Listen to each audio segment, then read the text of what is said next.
Okay.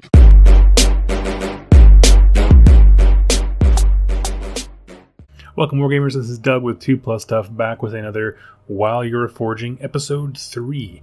And, yeah, got a lot of stuff to cover tonight, so we're going to try and get moving on that.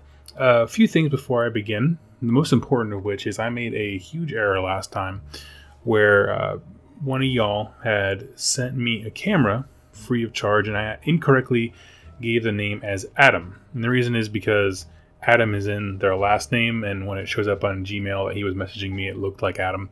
But Anthony is actually the awesome member of this community who, in my first WYR Forging, I said, do you have any suggestions on webcams? And he was the first one to be like, hey, I have this incredibly cool thing.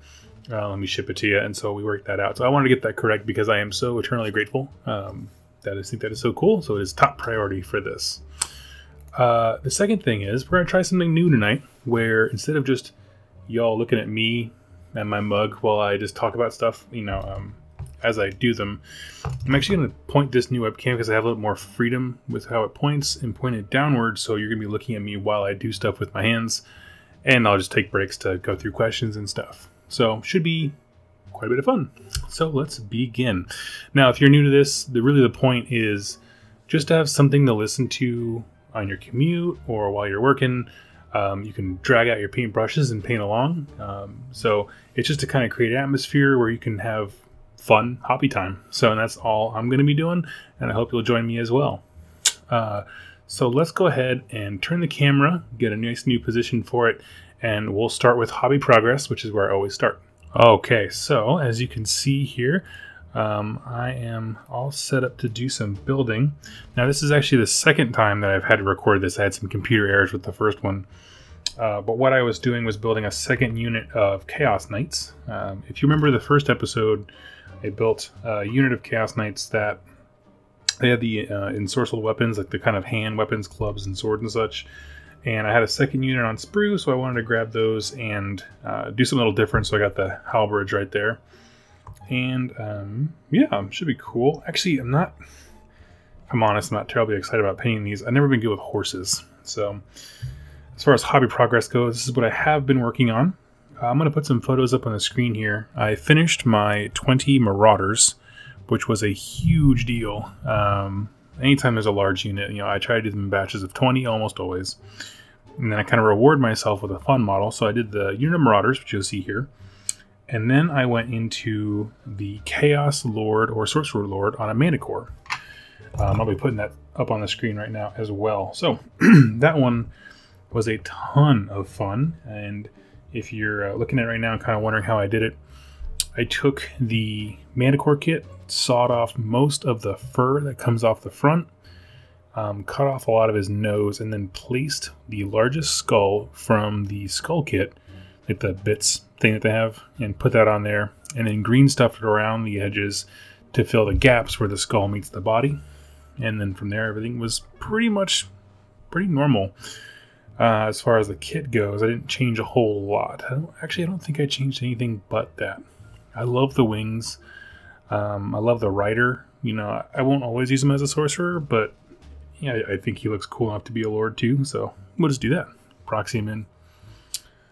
And like I said, right now, coming back to the present, during my first recording, I was able to build the riders for almost all these. I have one rider left, and then we're going to dig into painting some of the first unit, so we'll be bouncing around between Chaos Knights here tonight. So let me get started with this guy. What I like to do whenever I'm building stuff, let me get these out of the way, just so they're not crowding my place. Horse there, and then I'll kind of plan out on this nice little grid. This is something I got when I working on cell phones. You would put the parts of a cell phone and the screws down. This is actually magnetic, and so kind of the grid kind of helps me organize the parts that I want. So, for example, let's see. Off camera, I'm grabbing the other sprue here. 1 second. Okay, so yeah, we'll get the legs. So while I'm doing this, let's talk about some games. Oops, drop that. That's okay. Games played.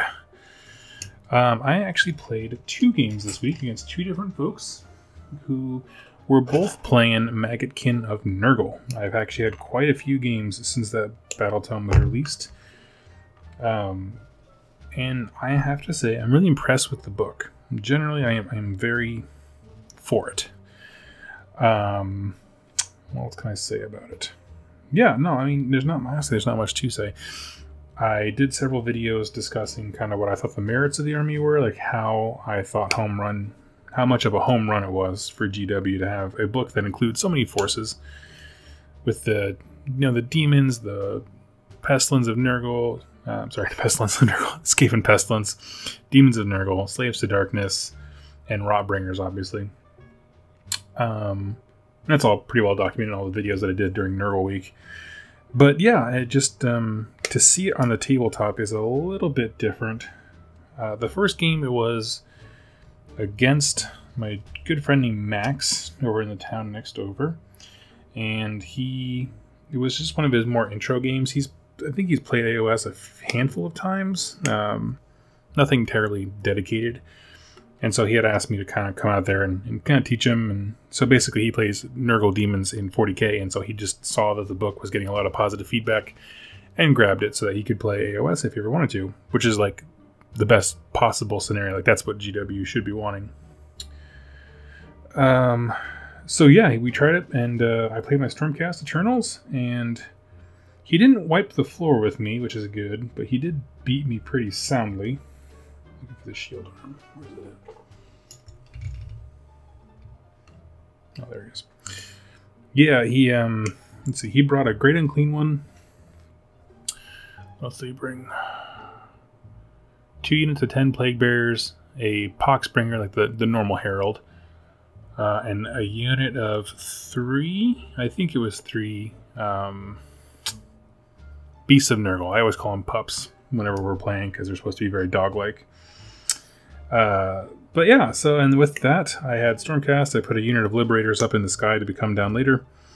I had a Lord and a Dracoth, another unit of Liberators, I think Adjudicators. My goal being I was going to put the Adjudicators and the Lord into the Great Unclean One.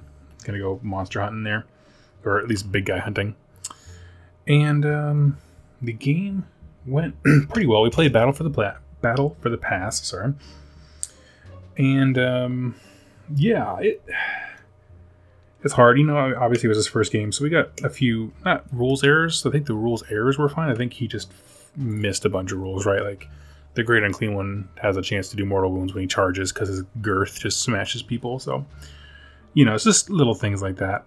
But he did win in the end. Like I said, it was Battle for the Pass. I think the final score was like 12-14. So it wasn't, I didn't hand him the win and he didn't crush me. You know, I think it was a really great, probably the best introductory game that you could probably ask for. I think I'm going to say that. Yeah, you know, I like the Nurgle stuff so much. It just works on the tabletop. What else? We get these sprues out of the way. I'll start cleaning stuff off the mold lines. But yeah, and then the second game I played was also against Maggotkin, as I said earlier. And with that one, I actually brought out, I have enough Warriors of Chaos stuff to field a 1,000 point army. And I lost that one a little more heavily, where, actually I think that one was also a Battle for the Pass, and I didn't get anywhere near his level of points. I don't remember the total, but it was like a runaway victory for the Nurgle guy, because he knew what he was doing.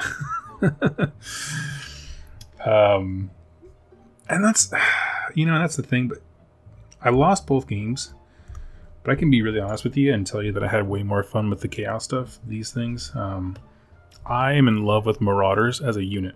I don't know if anyone else is. If you are, I'll leave in the comments down below, but I love them so much. They just get so much work done for being a bunch of little dudes. And that's just something that Stormcast can't match. Like, they have Devoted of SIgmar, which are also scrappy little humans that die to a breeze, but they're just different. Their synergies are different. My plan with this after our Path to Glory is to focus in on the Archeon, the Everchosen warbands that he has, where you take mortal units of a particular god, And there's just some nasty bonuses in there. Like, I would love to do a Maggotkin army with the Plague-touched warband, because I just see a lot of potential for even more mortal wounds from really, really units that you wouldn't expect that level of damage from. So I will probably have a topic. Actually, I don't have a good third topic today. Let's talk about the warbands and stuff like that later on. That'd be great. Let's do that. So yeah, those are my games played. I played 2, lost 2. I'll tell you a little anecdote about my game history, is that one of the people who view this channel, named Jack, he was a local guy who was just awesome. One of my favorite people to play with. He reached out to me because he heard that I was in the Seattle area, which I am, and asked if he could play, and he just wiped the floor with me. I think I actually told this story. I'm going to stop telling it, but basically he wiped the floor with me. Made the mistake of thinking that because I do YouTube content, I'm actually good at this game, and that's just a false thing. But I don't feel so bad, because I hear other podcasts of that, like Dave Witek, who does Garage Hammer, and the podcast, which I love.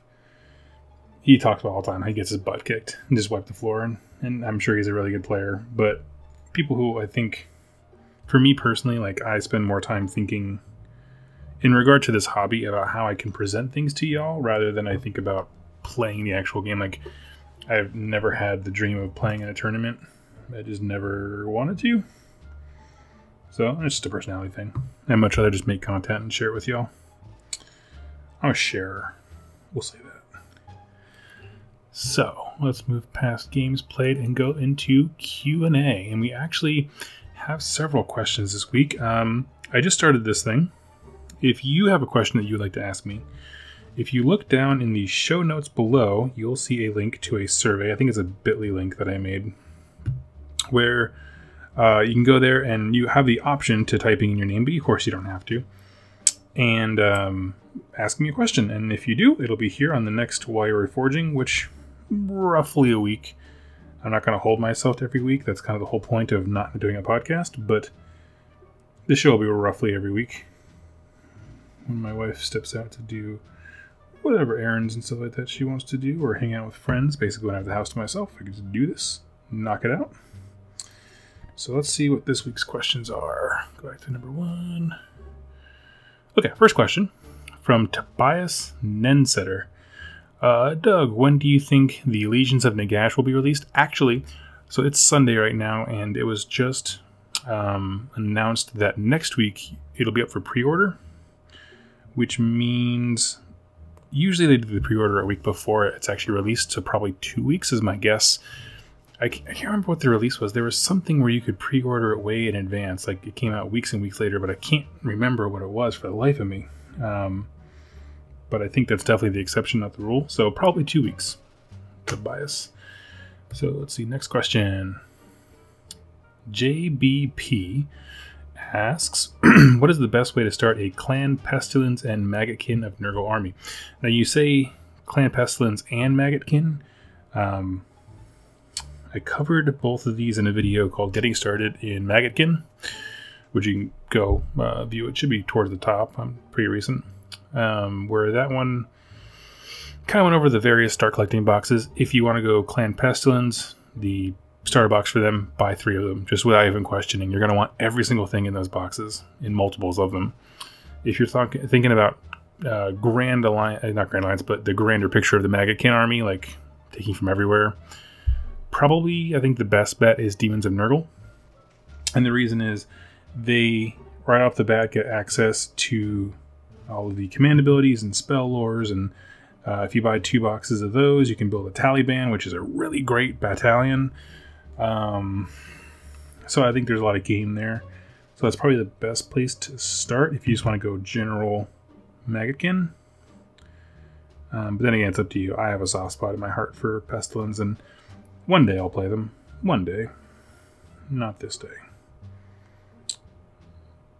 Okay. Body doesn't want to stay. Okay.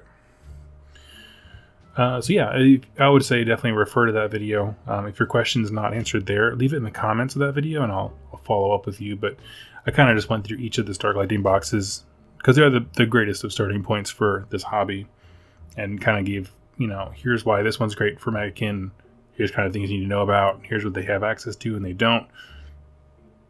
So I'm pretty sure that kind of covers most of that. Sorry, I got the hiccups. Okay, question 3. Stu asks, wanted your opinion on some rule controversies. Ooh, okay. For war scrolls that allow different types of standard bearers, such as Chaos Marauders, Damned Icons, and Tribal Banners, there is no written rule limiting you to one type. Does your playgroup allow you to take both types? What do you think about that? See, I have Marauders, which is a great example of that unit. But when I bought them, they were already assembled, so they already as one or the other, because in the last game you couldn't have both. I'm going to say as a group, we would let you use both. However, I also want to follow up with that. Like, we have someone who is very into the rules, and the rules, you're absolutely right. Nothing says you can't do that. And so that is important to, I think, establish. I understand why people get salty about it. But I would say, just to balance that out, every single standard that you take has to be modeled. And the reason I say that is not because I'm like, quote unquote, that guy who just, WYSIWYG is everything. But when you start taking casualties from a unit, it really starts to matter, because you think of a unit like Plague Monks. They have 2 different kinds of instruments, they have 2 different kinds of banners, and they have 2 different scrolls. Like, one guy holds a book, one guy holds a scroll, and then there's a leader in there somewhere. So that's 2, 4, 6, 7. Of a 20-man unit, you can have 7 unique things. So when they die in droves, which they do, it actually matters which one you take. So everything has to be modeled so it can be accounted for. This way, you can't have one Plague Monk left and get a swath of rules for them. So I would say, for this particular issue, WYSIWYG is super important. But you are correct in that nothing prevents you from doing that. And frankly, I don't see why they should be prevented from that. I mean, if we go back to our Plague Monks example, they're just straight crap on their own. They don't even have a save. They got nothing. But when you start putting all those rules together, what you see is that the sum of their parts are a offensive horde, right? But if you start taking away some of those elements, they just get worse on top of a already not so stellar unit and stat line. So I think it's important to let them have all the benefits they can, so long as they don't violate the rules, which, as you pointed out, they don't. So that is my thoughts on that one. I don't often fall on the rules as written side of things, but that's one where I think it's pretty clear. Okay. Dr. Bloody asks, hi, I'm looking to start a Beastclaw Raider army or a Caradron Overlord's army. My group and I will be starting armies in our own Path of Glory. Sweet, go for it. So I'm looking for a general guideline on what I should focus on for each faction I'm looking at. Okay, so you want to know where to go with each of those. Beastclaw Raiders, actually, this last week I released the Star Collecting box for that. All I'm going to say is, 1, watch that video, and 2, go out and buy 2 of them. No joke. That is, in terms of getting the models you need for an army, that's definitely one of the best ones in terms of you get the essentials. Like, you're going to need multiple of those Thunder Tusk kits, the big leader guy, Frostlord, whatever. And you're going to need, what are they? The riders. I already did the video and I can't even remember the hell they're called. But the kind of smaller cavalry. Mornfang Gal. There we go. Brain works. That's okay. I'm not having a stroke or anything. Yeah, so you're going to want those. What I would say, if you're talking about like what unit specifically, I think starting with the, what do we call it? The Huskguard on a Thunder Tusk, not Stonehorn. Yeah, whichever one allows them to do healing and things like that, that's the one you want to start with. Not to be cheesy, but because he does have a healing prayer and it does heal your big buff guys. So it will be very, very effective in early games because, frankly, when you first start a Path to Glory with them, you're going to be winning a lot because they have so many wounds that not other comparable Path to Glory armies can handle it.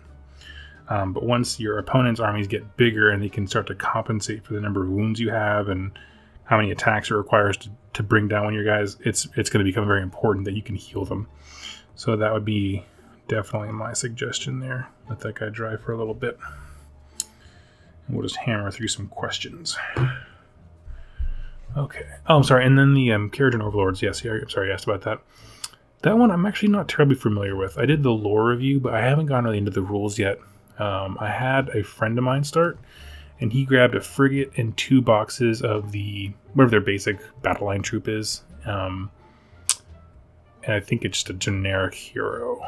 But I can double check what he got. It's not an army I'm very familiar with because there's so many moving parts to it. I know that the vehicles are going to be a paramount part of that army. So you have to be willing to spend the money to get that. And neither of these armies are cheap. But the Beast Claw Raider ones can be substantially cheaper depending on how you build it with the contents of the Star Collecting box, because you get such a huge value there. So keep that in mind. So I will report with the Keratin Overlord stuff. Let's see. George, a.k.a. George AQ. Which one is your favorite AOS god and why? That's a good question. Give me 2 seconds to think about that. I'm going to pull my paints out here and get cracking. Favorite AOS god. Here's my knights from the first episode. We're going to start doing some groundwork on them. I think so far it's actually Nagash. And the reason I say Nagash... The reason I say Nagash is because I read Nagash the Undying King, which is a crazy good book, and if you haven't read it yet, stop what you're doing, stop wasting your life, and go read it. I stand by the fact that I think it's the best AOS book on the market right now, and I mean that utterly and completely. Where other books kind of describe gods in very broad terms, this one gave us a really good feel for what it is like to be a god in Age of Sigmar. He was struck down after Archaon fought him during the Age of Chaos, and he's been kind of slowly recuperating ever since. So it gives you a great picture of their limits in terms of power, as well as just how powerful they are. The ending of that book is phenomenal. So I'm going to say Nagash. A close runner-up would be Alariel, because, as I said in the Alariel lore video, she shows a much wider range of emotions than any other god, and I think that's important because a lot of these are like kind of plays on classic tropes of Greek gods, and so the fact that historical accounts of Greek worship, like the pantheon of Greek gods, was very fractured, and they were all emotional, and they were very broken people, quote unquote. So I liked that she showed that range of emotion, and I don't actually appreciate it. I think Sigmar is too flat as is. I think the Malign Portents campaign is going to hopefully change some of that. We've already seen some kind of dark stuff happening with Stormcast and the little mini stories they release. So I'm going to say Nagash to answer your question. Okay, moving on. Let me grab some paints here and then we'll hop into the next one. I think... what color horses do I want?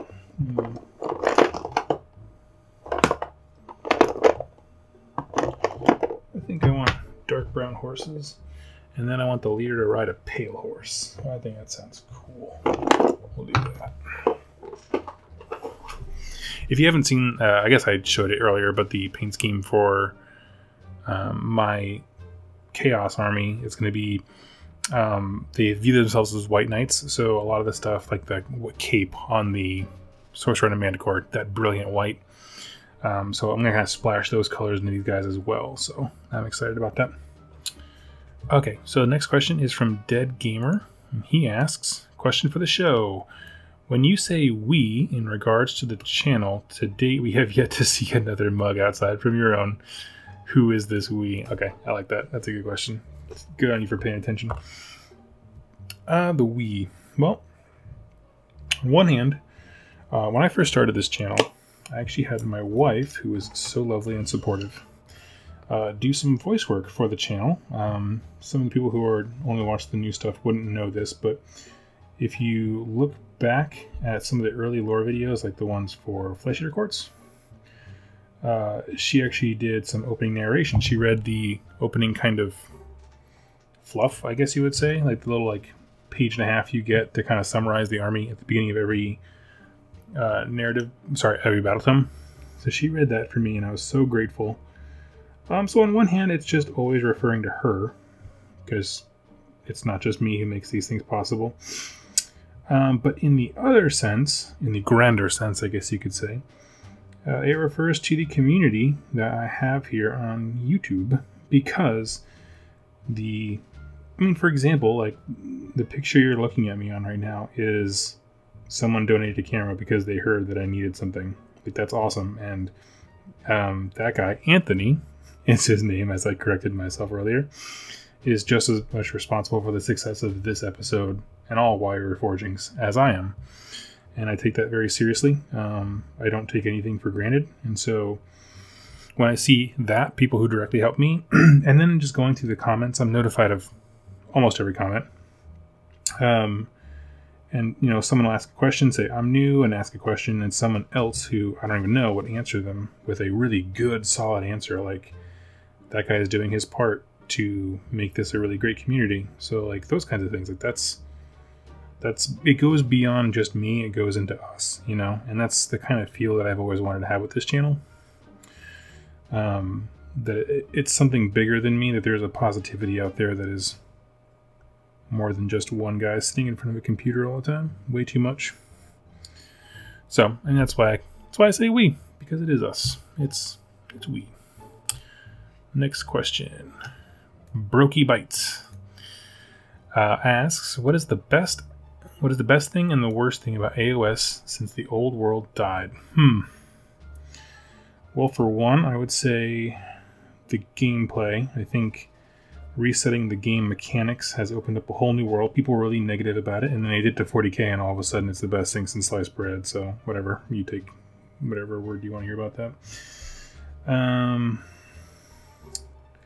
You know, it's built to attract new people. It's a refreshingly simple game with a lot of depth and complexity without losing it. So on a game level, that's what I would say. As far as the lore, I think having fewer gods, like not gods for each faction, but just a set number of them in totality of the universe, and seeing their epic struggle between them personally, but also their followers, has been great. Like, I'm a sucker for Greek mythologies and all those kinds of things where, you know, Zeus fights, I don't know, pick any number of people that have ever fought Zeus, right? He fights them all, I feel like. And all their followers and like these great mythical beasts that represent those factions all come out, and it's just like, it's just nuts. And I'm a sucker for that stuff. I love it. I find it so interesting. So that has definitely been probably the most positive thing I think in lore. Is just, and that's not even so much an informational thing. It's more of a perspective thing, right? Like, the perspective has changed from this regiment of Empire dudes into SIgmar's armies and what they're, as a sum total, are doing. So that's pretty cool. Okay, so that's what I would say. Next question. Anubis0 asks, one question that's been bugging me since Age of Sigmar was released is, what are the different human societies like? Would you be able to paint a picture of what the different human societies are like in the mortal realms? Well, me personally, no. I don't have all the information. However, if you read, I'm just going to keep talking about it because I do think it's the best book ever, but Nagash the Undying King, there is a human civilization in that book. It's in the realm of death, and they're very death-y, I guess is kind of the way to say it, while also being very human. Like, they have human concerns, fleshed out characters in that sense, that they have very practical concerns that we would relate to, which is what you always want your human characters to do in these kinds of settings. While at the same time, like, they worship Nagash, like, true through and through. they're humans, but they have this mantra that they always say, and I love it, where it's like, they say, Nagash is us and we are Nagash. Like, he is so infused in their lives and their worship and in their daily rituals that he is them and they are him. And so, I don't know. I just love that kind of stuff. That's just so mind-bending to me. Let's see here. Put him down. Okay. Let's see. So we'll just pick out who the leader is first and then paint him as the pale horse, right? That makes sense. We'll say this guy's the leader. Yeah, so I would say the Nagash book is a really great one for that. I'm trying to think of any others. The book Hammerhall is kind of a collection of stories, and some are shorter than others, some are fairly long, where it's human settlements in the city of Hammerhall, which is a city that straddles a realm gate, so it's like half the city is in one realm, half the city is in another. And that one's very old worldy, where like they're trying to solve a mystery, and it turns out to be like a Tzeentchian cult infiltrating the city and all this kind of cool stuff.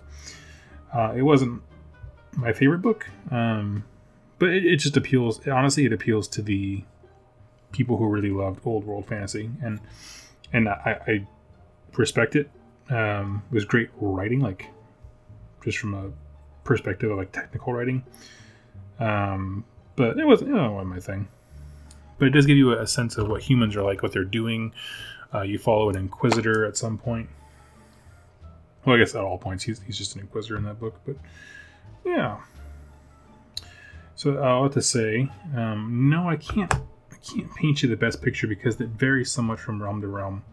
And not just realm to realm, but also location to location. Meaning, with how vast these realms are supposed to be, humans in this realm of life are going to be different than humans in this realm of life. You know what I mean? Like in this location within the same realm. So, however, just not to discourage you too much, Anubis Zero, is that all of the Malign Portents short stories that have come out recently have featured humans, Free Guild specifically, in them in different capacities.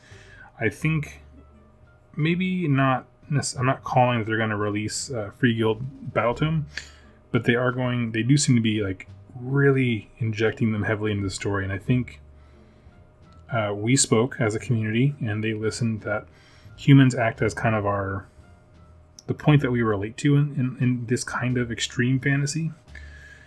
And so including them is not an option, it's a requirement. So we have some baseline of what this is all like how would we react in these things. And, seeing a Stormcast get, a cough and then a human next to him just collapsing and writhing in pain from a Nurgle's Rot thing.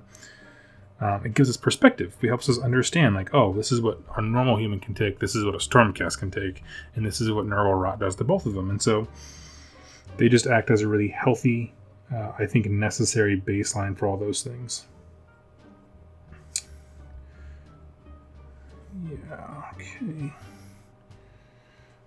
So yeah, I can't paint you a picture. It looks like GW is fixing to here, coming up pretty soon with all the lore they've been injected into, is what I'm trying to say in a long way because I'm not focusing. All right, let's go to the next question here. All right, number 9. Hello, Doug. First, I want to. This is Quentin. Sorry. So first, I want to congratulate you for all the awesomeness you bring to the hobby. I love every single video you make, and particularly the ones about lore. You bring a depth of all GW content puts out, and it makes me see things differently. Thank you. Oh, well, you're very welcome, Quentin. Compliments aside, I do have a question. First, could you make a lore video on Drycha, or Drycha? How she fit into the old world and now into AOS. Second, what is your take on the new elf factions that's just been revealed? Do you think it will just be witch elves or a mix of different old dark elf factions? I ask because GW is indeed putting more and more factions together. Agreed, I said that last one too. And mega factions without being grand alliances. Do you think it is the direction they are taking, or sorry, this is kind of all up here, or that we are going to keep on seeing small factions, just Fire Slayers, having their own book? Thanks, and sorry for the lengthy question. So, first of all, no need to apologize. What do I think? Well, what we know now, because I'm assuming, I can see by the date, he didn't have all the information when this came out, but we know now it's Daughters of Cain, where it is another small order faction that is getting some new models, but largely it is Daughters of Cain, and we know them now with, I think, like, we've counted out like 2 to 3 new model kits, something like that, just based on the pictures that we saw. So let's go by your question. You had a few questions in there. So one, what do I think of them? I think they're awesome. I think they're absolutely gorgeous. I think the price point on Daughters of Cain stuff is the only thing holding me back, and it is holding me back pretty intensely. And $60 for 10 girls, when they're a horde type army, is just it's too much. That's, you know, I'm not going to say it's, you know, they're pricing me out. I'm not going to complain about it. I'm just going to say no thank you. I'd much rather buy, you know, what, 20 Marauders for almost half that. So I guess now they changed it. So now it's like $38 for 40 Marauders. So yeah, I mean, depending on how you math it out. And because the thing is, you can see here, I got a crappy Citadel brush that I've ruined, and a paint pot with some weird colors in there, and like, I'm not a prolific painter. I don't get $6 worth of painting hobby time out of those models, so that's kind of more what I'm saying. As far as what they spoiled, like the Medusa, or I've heard a lot of people in the UK say Gorgon, which it is, you know, both are accurate. I think they look phenomenal. Every day there's a new video guessing about what they're going to do with Marathi, and I'm just largely kind of just sat out of that one. I'm not even going to guess. I'm just going to kind of take it as it comes. I can tell you all the models look fantastic. I'm curious to see how they do the rules for them, because I don't want them to be Daughters of Cain as they are now. I proxied a bunch of stuff to do Daughters of Cain just to see if I would like it enough. And it wasn't my favorite. Well, one second.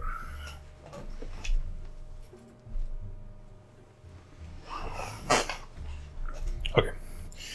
I felt like there were a lot of other kind of tropes where they have really light armor, they come in screaming fast, and then they die to a breeze, which if you want that, and there's a myriad of armies that do that, and a cheaper one is Devoted of Sigmar, which I also hope get a book. But I think they do it with a little more style. That's my opinion. That's nothing based on that. So my point being that I hope they change the way some of those sister units play. I hope that I can't remember the name of the unit, but the girls on horseback, because they're like collectively a psychic unit or a wizard. I hope they get a different spell that they can use, which would be sweet.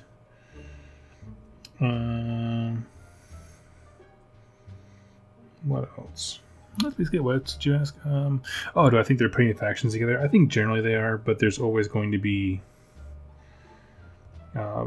specific factions. Like, I don't think GW is ever going to say, like, okay, you know, let's go backwards. Let's instead of having bigger factions, let's do everything like Megakin. Like, no, I think they have specific aesthetics they want to print off to appeal to certain audiences, and that requires micro factions on some level.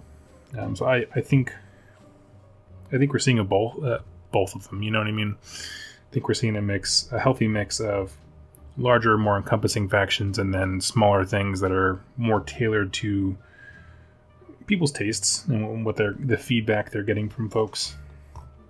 So let's see. All right, next question. Thank you so much, Quentin, for those. Marius Mikkelsen asks, what are your main factors for choosing an army? I personally value lore a lot, and model design second, with rules and gameplay style giving me an extra nudge in that direction. Excuse me. Yeah, I'm generally the same way. For me, the background is sort of tied with the models. Like, they kind of all have to work together, right? Because when I read a book, let's say, I'm trying to pick a book here. Well, let's talk about the Maggot can, right? I mean, there is a Nurgle army in several books. I think the best one is Legions in the Gash, that the Nurgle warband in there. When I read those books, do the models allow me to recreate that? I would say, oh, absolutely. When I look at the models, they look like I imagine them based on the book that I read? And I would also say, yeah, absolutely. And so I think the three things need to play together. You know what I mean? Like the lore, I think, comes first for me, but then the models and the rules have to like play to that. If it doesn't play to it, I don't have any interest. Much like I think the Flesh Eater courts do a fantastic job of everything playing to the lore. And they're just sweet looking models, some of them. And I really, really dig that. So yeah, I would say I'm probably the same way. Lore first, models and gameplay are probably tied.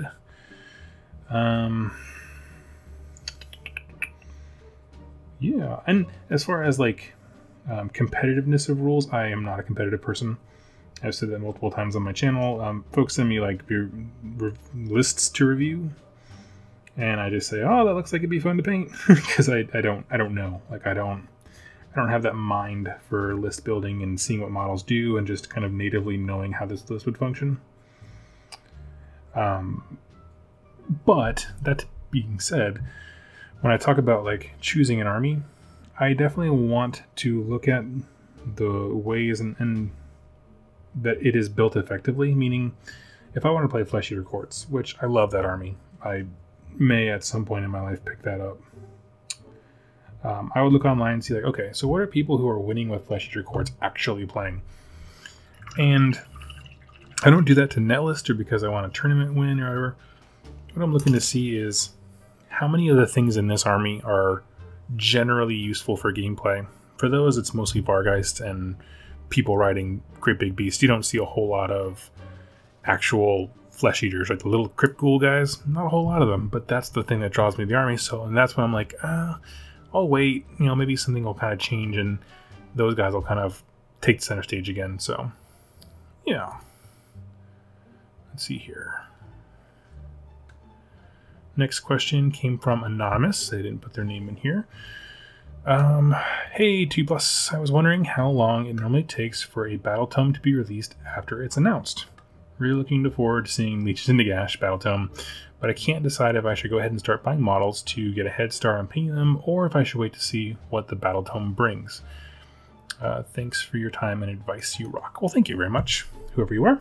What I would say at this point, we know that it's probably going to come out in about 2 weeks. If you can wait, I would say wait.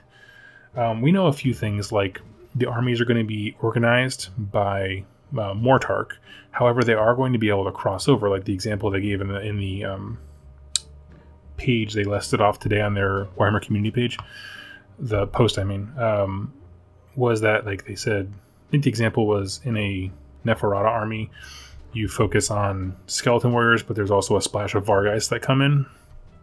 So that kind of stuff where it's like, I don't think any purchases are going to be invalidated, but if there's something I was particularly on Mortarch. If there's a Mortarch you like, I'd say wait, because say you're really into Manfred, and Manfred gets updated to where, you know, maybe the other models that you've bought really aren't that interesting with him.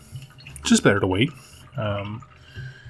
However, I also understand that you're excited, and so there are some pretty sure things, like pretty sure skeletons are going to be pretty ubiquitous. I think that's fair to say. That's kind of the whole point of them, I think. So, I mean, you know, if you want to do basic, I would say, battle line purchases, yeah, go ahead. You go do that thing. I would just say, you know, with every purchase, understand that things are going to change. So if you're going to go out and buy, you know, 2 boxes of Skeleton Warriors, that's cool. I mean, that's a great start to a Skeleton Warrior unit. There's no reason to think that they're going to change so drastically that 20 Skeleton Warriors is going to be a waste of money. Just understand that if you diversify and say buy those 20 Skeleton Warriors and then grab a thing of Spirit Hosts, you know, those things might change. Those interactions might change, and that's something to be aware of. So do whatever you want. I'd say the safe bet depending on how really genuinely concerned you are, is to just hold off. It seems pretty close to being released.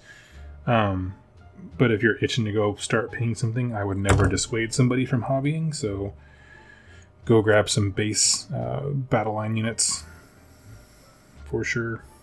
Let's see what we got next. Okay, Micah asks, is this new teaser video for Marathi? What implications does this have lore-wise? Well, we know it is Marathi. You can get that one out of the way. It was later released, so these questions don't necessarily come in order, so just in case you're wondering why so many people are asking about the video we kind of know so much about. It is Marathi. As far as like lore implications, there aren't a ton, and here's what I mean. Like Marathi, the last time we saw her was in the end times. She got eaten by Slanesh. And so this is just, I think, one more person who found a way to survive until the next world. You know, until the Age of Sigmar. I don't think it certainly doesn't invalidate anything, you know. It says in her little video that she slithered from the jaws of her tormentor or whatever. So I think that's, you know, absolutely well within lore. I think it actually doubles down on Slanesh eating her if nothing else. So, as far as implications, it doesn't have very many. I'm interested in talking about implications to see how they bring in her into an Order army. By that I mean Order doesn't necessarily mean good. So that's why we have Dark Eldar and stuff, Dark Elves, and things like that in the Order Grand Alliance. Because Order does not necessarily mean good. However, Marathi was more than just not good. Like, she was a pretty bad person. You know, she'd wake up in the morning and club a baby seal just to have some fun and eat a baby for breakfast or something ridiculous. I mean, she was out there, even by just about all standards. So I'm curious to see how they're gonna, like, you know, if she's gonna be kind of contrite, if she, you know what I mean, like how she's gonna interact with the Pantheon. I don't have any answers for you, but those are the things that I'm keeping my eye out for. And so when that book is released, I'm going to download it on my app pretty much immediately. And those are the questions I seek to answer when I read that. So hope that helps. Okay, next question. Ghost Rider asks, he just asked, start collecting Fire Slayers. I'm working on it.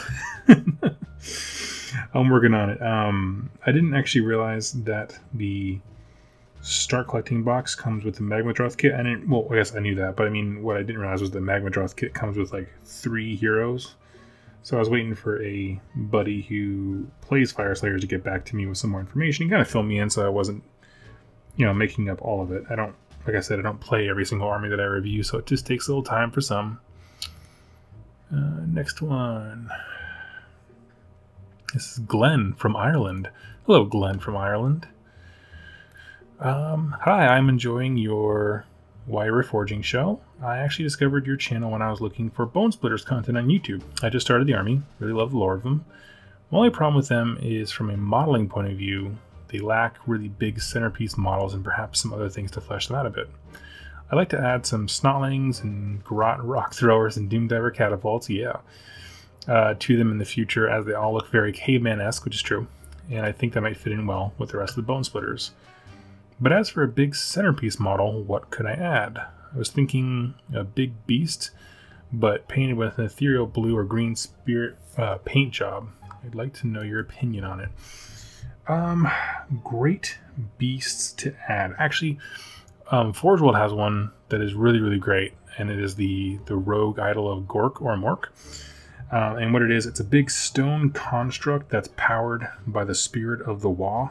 So that goes very much in with the Bone Splitters thing. And he's a chunky dude. He's a big, like, stone golem that looks like a giant orc. If you were to tattoo him all up the sides and make him, you can make him look very Bone Splittery very, very easily. That's probably my top suggestion. What else would I suggest looking at? Your idea for the grots and like all the rock lava and all kind of stuff like that. Those are great ideas. I think that's awesome, and I always encourage people to try those kind of out there units. I'll tell you, they're not great on a tabletop, but if you're looking for aesthetics, I think they're a great choice. So the problem they suffer is that, much like everything else in Bone Splitters, their strength is in the number of shots they can put out. Like, they're not quality, but when they hit, they're really good. The problem is they can't put out a lot of shots, so they tend to just miss. So that would be my warning to you, but I am so down with your idea, and I absolutely encourage it. And if you do it, no matter what you do, send me pics. I saw one guy who he painted a Gordrak to match the Bone Splitters, and I was kind of torn. I was like, on one hand, like, well, they would want to eat that beast, but he did it in such a way that it had tribal markings all over it, so it looked super good. I mean, he put a lot of effort into it, and anytime someone puts effort into making a model fit, I just really appreciate it. Okay. Next one is Crocinimus Thorofall. Hey, Lore Master Doug. No. Hey, Lore Master Doug. I'm a fan of narrative list building and taking the unconventional. What is or would be a narrative list that you love or would be proud of? My Stormcast Eternals that I own, that I'm currently actually selling off to a buddy, are specifically based on the opening of the Realmgate Wars, where Gardas landed and they fought off Nurgle in the Realm of Life. Just in terms of adjudicators and the way he used prosecutors and things like that. So it's all modeled off that. That's one that I'm pretty proud of. What else? Yeah, I think that's definitely the biggest one. My favorite models armies are those that are based off lore things, and even if you make up your own, it doesn't have to be based off anything from the books like mine was. I just respect people who tell stories with their games. And that is just me. Oh, that was actually the last question. Okay, sweet. Okay, so now I'm going to cut the main topics a little short because I'm running fairly long with all these questions.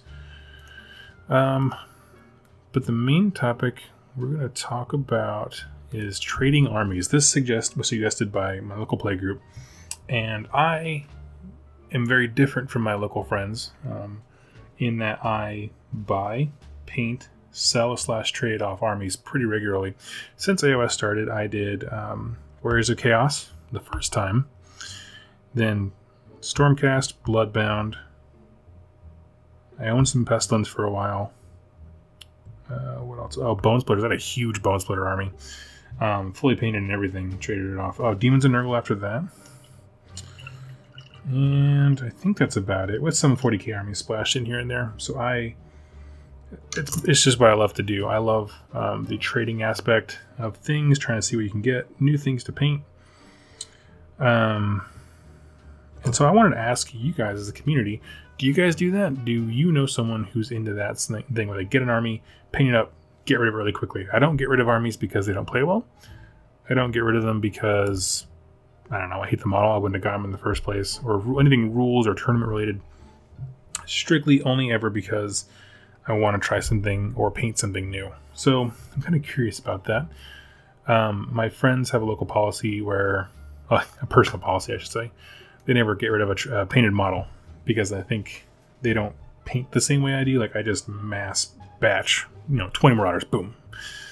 So we're just a little different in that regard, but I wanted to know from you guys what you think about that. How do you, look at people who trade armies often? Is it because of rules things? Am I alone in that aspect? That makes sense to me, I suppose. But I'm really curious about that.